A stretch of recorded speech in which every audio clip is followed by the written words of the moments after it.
convidado de hoje tem um currículo musical extenso e privilegiado. Compositor, instrumentista e arranjador, ele já trabalhou com grandes nomes da música nacional e internacional.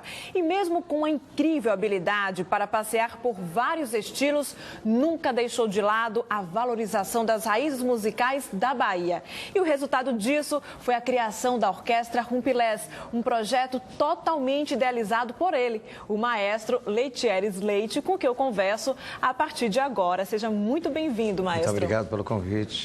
Maestro, o senhor é uma referência, né, da música instrumental do nosso estado. Agora, talvez o que muita gente não sabe é que a sua expressão artística começou, na verdade, com as artes plásticas. E você era bem novo na época. Na realidade, eu tinha uma facilidade. O meu pai é dono de livraria e eu conseguia pegar as tintas, os pincéis, as telas. Comecei a pintar bem novo e com 14, 15 anos já fazia alguma exposição. Logo depois prestei vestibular para artes plásticas na UFBA e cursei 3 anos. E com 19 anos os pincéis já não falavam tanto, porque a música veio chegando. 19 anos de idade, acabei. Naturalmente, não sei como isso aconteceu, comecei a virar música nesse horário. Mas tinha contato com música antes, sim, porque eu estudei no colégio público com 12, 13 anos, Severino Vieira e Central. Sim. E tinha um projeto de orquestra afro da etnomusicóloga Emília Biancardi. E eu tive a honra de fazer parte durante quase 3 anos da Orquestra Afro-Brasileira do Colégio Severino. E quando eu tive o primeiro contato com o universo da música afro-baiana, talvez fosse uma coincidência que eu só vou ligar esse ponto depois de muitos anos. Assim. Mas dentro de casa havia alguma influência musical? Não, minha família não tem música direta, apesar que meu pai gostava de cantar área de ópera e minha mãe canta o repertório de Luiz Gonzaga inteiro. É mesmo? Essa é a minha influência, assim, o erudito e o popular em casa tinha. Mas nada formal, nunca tive nenhum parente próximo, assim, músico. E como foi surgindo o interesse pelos instrumentos de sopro? Foi uma coincidência. Na época, na universidade, eu fazia parte do diretório acadêmico, vivíamos ainda sob o regime da ditadura militar, então tinha várias apresentações nos colégios, eu fazia parte do diretório acadêmico também. E nós íamos tocar, eu ia tocar percussão, eu tocava cachixi com o pessoal, e apareceu uma flautinha de plástico de um amigo meu chamado Fininho. E essa flauta veio parar em minha mão e com pouco tempo eu comecei a tocar. É meio conto de fadas assim, mas com poucos meses eu já era o flautista desse grupo que tocava ali na São Lázaro, né, Ciências Humanas, tocava em arquitetura. E eu acabei tocando flauta e tive um convite para tocar com um profissional, Saul Barbosa, o grande instrumentista, e Saul falou que eu só tocaria com ele se eu comprasse uma flauta de verdade, que é aquela de plástico. E foi um incentivo para eu vender mais quadro e comprar uma flauta. Então, o caminho foi esse, foi um caminho todo tortuoso. Eu nunca tinha pensado em fazer música seriamente, mas a vida me levou assim. Mas você foi um autodidata. Autodidata, essa flauta eu aprendi sozinho e com os amigos, aí comecei a conviver com músico, até que tive também um encontro que foi fundamental, que eu gosto sempre de lembrar, que é eu ter ido no Pelourinho, na casa da família Brasil, em que todos já tocavam muito bem, e eu tive que correr atrás, sabe? Um time de bola que já joga bem, chega aquele perna de pau. Aí eu tive que correr para tocar aqueles temas lá da família Brasil, que tinha Amor Brasil, tinha Cesário Leone, Kleber Leone, e Paulo Andrade também estava lá. E eu comecei a tocar com eles, eles achavam esquisito eu ter uma flauta de plástico. Até então eu não tinha conseguido comprar uma flauta profissional. Para mim foi fundamental, Rua do Carmo, acho que 53, eu considero minha primeira escola de música, que era a casa de uma família de música conhecida, família Brasil, do Luiz Brasil, e eu convivi com eles aí no final dos anos 70. Sim, agora, você sempre se despertou, sempre teve interesse pelo universo percussivo baiano?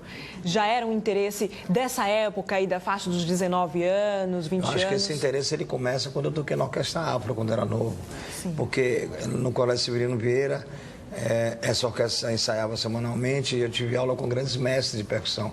Por exemplo, nessa época eu tive aula com Moa do Catendê, que é criador do Bloco Badauê, no Distrito do Tororó. Então, eu comecei a aprender um pouquinho de cada instrumento, berimbau, atabaque de mão, cachixi, e tive contato com grandes mestres. Eu acho que, na realidade, o interesse surge na Orquestra Afro-Brasileira de Emília. Eu sou muito grato de estar no lugar certo, na hora certa, porque, inclusive, eu não fui convidado para a orquestra. A sala minha é de arte plástica do lado.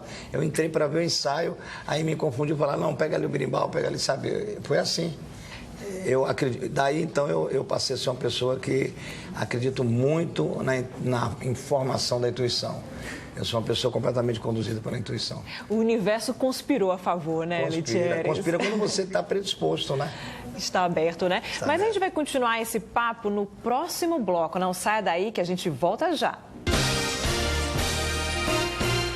O meu convidado de hoje é o instrumentista, compositor, diretor musical Letieres Leite.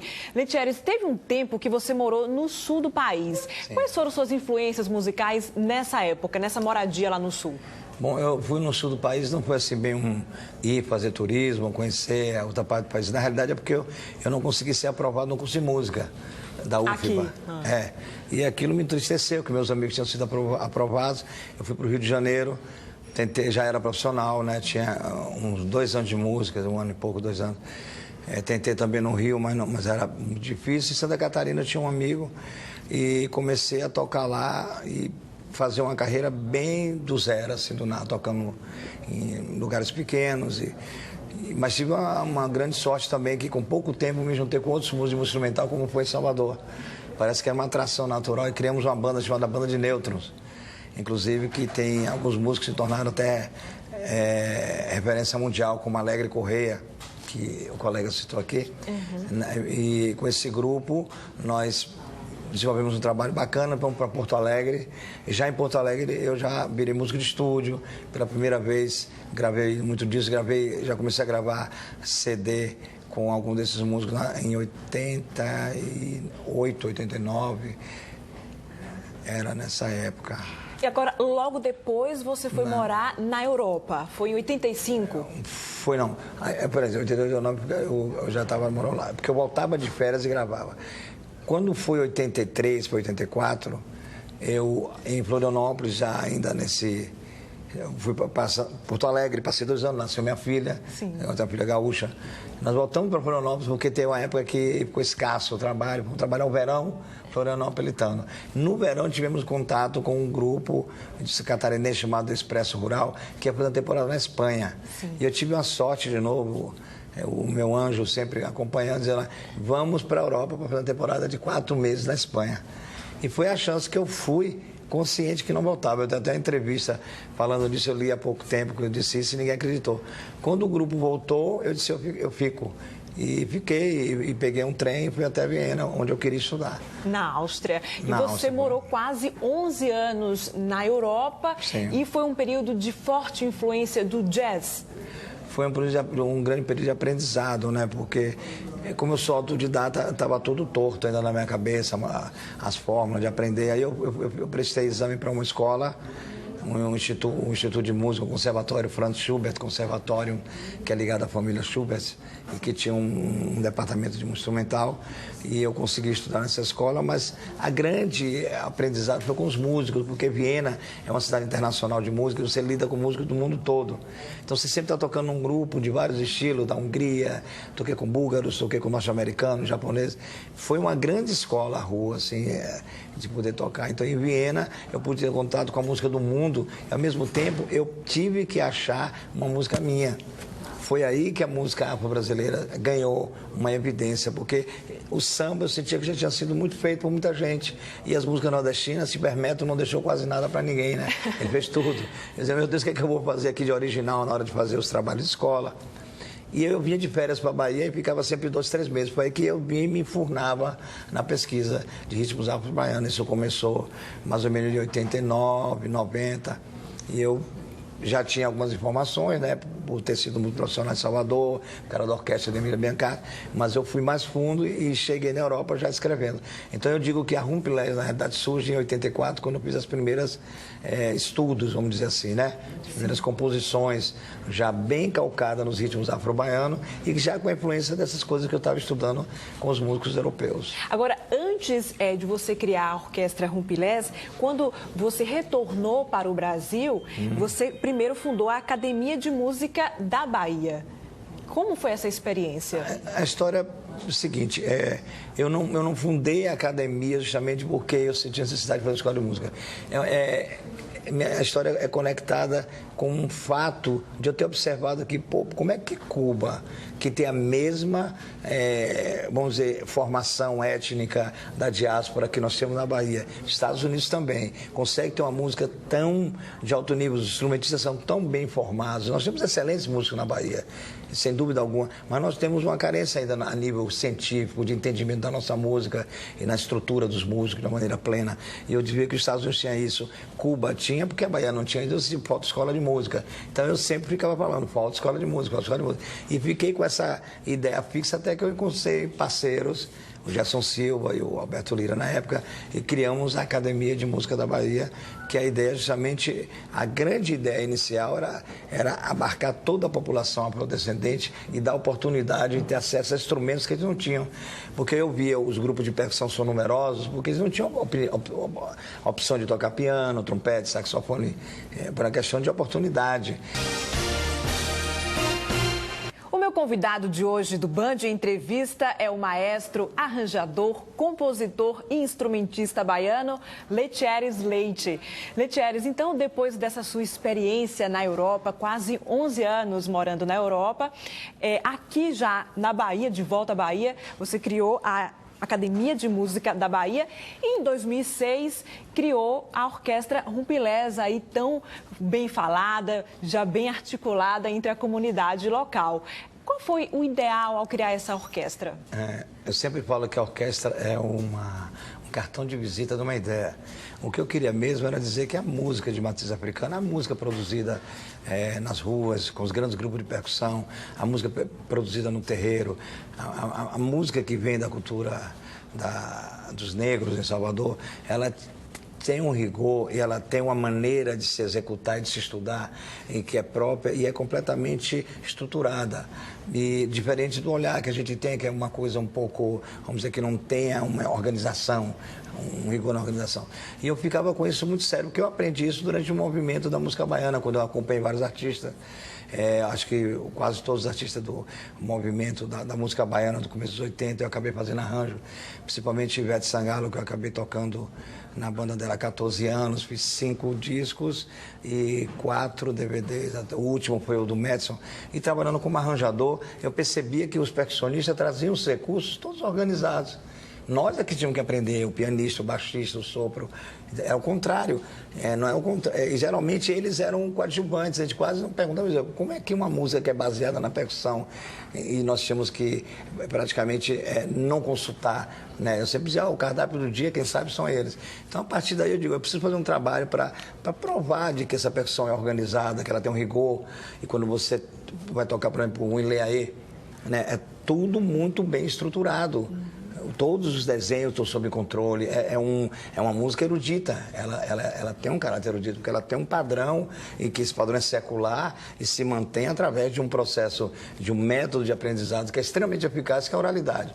E o que eu fiz? Então, a Rumpelés é baseada nisso, tanto que eu falo, nenhuma partitura da Rumpelés está escrita certa. A partitura, ela cumpre um papel de ferramenta secundária, mas a gente aprende a música equilibrando essa informação, como se ensina nos terreiros, nos grupos de percussão, em comum acordo com o que eu estudei na música formal de tradição europeia. Esse é o grande mote da Rumpelés. A Rumpelés surge com uma necessidade de mostrar para as pessoas como essa música é organizada. Ela surge de uma insatisfação. E ela segue aí um formato de Big Band, que era uma experiência que você já havia tido com Hermeto Pascoal. Uma vez, na realidade, eu regi a Big Band de Hermeto no Festival de Jazz aqui da Bahia, eu acho que 2000, em que ele toca os arranjos dele de Big Band, eu fiz uma regência disso. Mas, na realidade, o meu contato com a Big Band foi nas escolas na Europa, porque quase toda escola tem uma Big Band. Então, eu tocava na Big Band, eu regia, eu fazia um arranjo, na forma tradicional. Então, a inspiração da Rumpilés é uma Big Band tradicional norte-americana, da década de 20, de 30, só que com o formato original. A gente faz o formato de ferradura, a percussão fica na frente, a percussão sai da cozinha, vai para a sala de estar, e nós não usamos instrumento de base, não tem piano, não tem baixo, nem tem guitarra, é instrumento de uma orquestra de sopro e percussão. Agora, é você que planeja, idealiza todo o conceito, quer dizer, não apenas faz os arranjos ou é o maestro, você também pensa desde o cenário, o figurino, tudo. Isso é do artista plástico. Na realidade, eu vejo música muito imagética. Eu não consigo ver a música, só a música. Toda vez que eu componho, que eu olho para algum lugar e escuto a música, eu vejo a imagem daquilo ali. Na realidade, eu vejo cinema, eu só estou precisando filmar as coisas que eu imagino. Não é eu filmar, é ver a música da Rumpilés conectada com algum filme, com cinema. Talvez um cinema de imagem mesmo. Eu não consigo ver a música desconectada das outras áreas de arte, não. Eu vejo tudo muito interligado. Excelente. Dança também. Agora, tem algum momento marcante já com a Orquestra Rumpilés, assim, que foi significativo na sua carreira? Junto com a orquestra, alguma apresentação, alguma turnê? Acho assim, eu posso citar alguns? Claro. Primeiro, a nossa temporada no Pelourinho foi uma surpresa incrível. Levar música instrumental para o Pelourinho, a gente ficou com medo, não sabia o que ia acontecer. Lotava a praça lá durante um ano. Essa foi a primeira grande surpresa, saber que existia um público heterogêneo. Depois foi a primeira turnê europeia, quando nós tivemos uma ovação assim de, sei lá, de não sei quantos minutos, que a plateia pediu para a gente voltar umas 3, 4 vezes para o palco. Eu percebi que tinha uma empatia do público europeu de uma maneira muito forte com a gente. E um outro fato relevante foi quando nós ganhamos o prêmio da música brasileira no Teatro Municipal no Rio de Janeiro, que nós éramos para concorrer em uma categoria, que era o melhor grupo de música instrumental, e o destaque do ano, que era um prêmio importante, nós entramos assim, sem muita esperança, porque tinha nomes nacionais, Maria Gadu concorrendo, e no final nós acabamos ganhando esse prêmio também. Foram momentos bem marcantes, assim, que justifica todo o esforço, que não é o esforço de Letieres da carreira. É importante dizer que é o esforço de cada músico. Você pega um músico da Rumpilés, assim, posso citar vários exemplos, assim, não quero ser injusto, mas que tem 30 anos de música, 400 horas de estudo, 500 horas de dedicação, de cursos, todos dentro da orquestra têm carreiras de muito volume, de dedicação a trabalho de outros artistas. Então, essa energia é a soma de tudo isso. Eu sou talvez o condutor de um barco de velhos marinheiros. Que tem dado certo, né, Letieres? Está dando certo. A gente volta a conversar no próximo bloco, não sai daí. O meu convidado de hoje é o instrumentista e compositor baiano Letieres Leite. Letieres, de onde vem essa sua habilidade para trabalhar com artistas musicais com estilos tão diferentes, né? Vai de Hermeto Pascoal, Ivete Sangalo, Elba Ramalho, Lulu Santos. De onde vem toda essa flexibilidade? Com os artistas, eu acho que é a característica do músico brasileiro, né? O músico brasileiro é muito versátil. Eu tive essa experiência no exterior, que tem um especialista de funk, especialista só erudito, só jazz. No Brasil, não. Talvez pela sobrevivência, os músicos tocam. Eu acho isso bem comum tocar, ser versátil no país. A maioria dos meus colegas aqui no Rio, São Paulo, Rio Grande do Sul, são bastante versáteis. Dependendo da necessidade, a gente dá uma estudada e resolve. O importante é estar aberto, né, para essas experiências diferentes. Exato, entender que cada música tem sua beleza, cada música tem sua maneira de tocar, cada música tem seu segredo. Agora, vamos falar dos seus projetos para 2015. Tem uma turnê logo aí no meio do ano. Como é que vai ser? Final de julho, começo de agosto, nós temos nossa primeira turnê nos Estados Unidos. E interessante que vamos tocar nas grandes casas de instrumental, de jazz, começando com tocar em Nova York, no Lincoln Center. E vamos ter a honra da participação de Arthur Ofio, que é um pianista que ganhou o Grammy no ano passado. Vamos tocar no Miami também, Miami Foundation, também uma casa grande. Em São Francisco, já no outro lado, vamos tocar no São Francisco Jazz Festival. Vamos ter participação de Joshua Redman, que nós fizemos uma turnê com ele há 3 anos atrás. Para quem não conhece, é um dos maiores saxofonistas norte-americanos. Também toca com Stevie Wonder, já tocou com Rolling Stones. E tivemos uma experiência de uma turnê nacional. Ele vai dar uma participação com a gente. Depois vamos para São José. E vamos fazer também na Filadélfia, também com participação de músicos de jazz local. Essa é a turnê que a gente tem por enquanto, mas ainda tem possibilidade de aumentar os concertos. Vão voltar no começo de agosto. E como é? Certamente nessas turnês vocês encontram muitos brasileiros nessas cidades que são visitadas. Como é esse contato com o público brasileiro que está fora do país? Para mim é tomar uma experiência que eu vivi, né? Porque como eu morei muito tempo no exterior, eu entendo a expectativa de ver um trabalho brasileiro que certamente não é tão comum no instrumental, além dos grandes nomes que vão, Hermeto e Gismonte, alguns grupos, mas nós estamos esperando que nos Estados Unidos seja um lugar onde vai justificar justamente o zezé do jazz, onde vamos ter contato com o público que realmente tem uma prática de ouvir música instrumental com improvisação. Nós estamos com uma expectativa bastante grande. Agora, além do trabalho com a Orquestra Rumpilés, tem também o quinteto, né, que é o Afro Jazz. O quinteto é um trabalho que começou como um trabalho experimental, em que eu pensei, bom, se eu consigo compor para um grupo numeroso, eu vou tentar compor com um grupo menor com a mesma estrutura, com a mesma técnica, transmitindo essas informações dos toques para instrumentos convencionais, que é um baixo, bateria, piano, e que é o Marcelo Galter no piano, Ledson Galter no contrabaixo, Tito Oliveira na bateria e o grande mestre Luizinho do Geis na percussão. Nós vamos gravar um disco ainda esse ano, e temos outros trabalhos também desenvolvendo durante esse ano, que é um trabalho com Lenine, que iniciamos no ano passado. Fizemos a semana passada uma apresentação no Festival Black to Black, foi muito bom. E já temos uma notícia boa que ele nos convidou para tocar no Rock in Rio em setembro, dentro da programação do show dele com Nação Zumbi, e a gente vamos tocar lá. E tem mais um trabalho que eu acho assim, que está sendo atualmente a minha... sei lá, que está dando maior alegria o retorno, assim, né? Não tem uma explicação, que é o trabalho com o Rumpilezinho, que é um grupo pequeno de alunos, que é um projeto que eu estou desenvolvendo chamado Laboratório de Observação Musical, de Aprendizado Musical, em que não é só aprender a tocar um instrumento, é a pensar. No meio da aula a gente discute filosofia, antropologia, para poder discutir algum tema transversal ligado à música, sei lá, física quântica, o que alguém sugerir. E a aula ela não tem um roteiro pré-estabelecido, o roteiro se cria na hora. É praticar uma escola mais aberta, e o Rumpilezinho tem 2 anos que está me dando uma alegria incrível. Nós estamos indo para o ano 2 desse projeto e eu não sei o que é que vai dar. Realmente é uma incógnita, mas que está me dando uma grande felicidade, está me dando. São jovens de 15 a 25 anos. Como você traduziria o seu diferencial na música?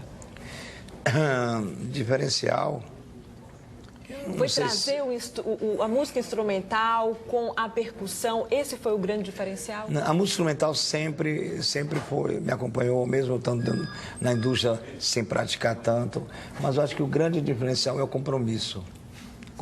A coerência e o compromisso com a música e com o que eu me proponho a fazer. Muito obrigada, Leitcheres. Foi um prazer recebê-lo aqui no Band Eu que agradeço Entrevista. a oportunidade.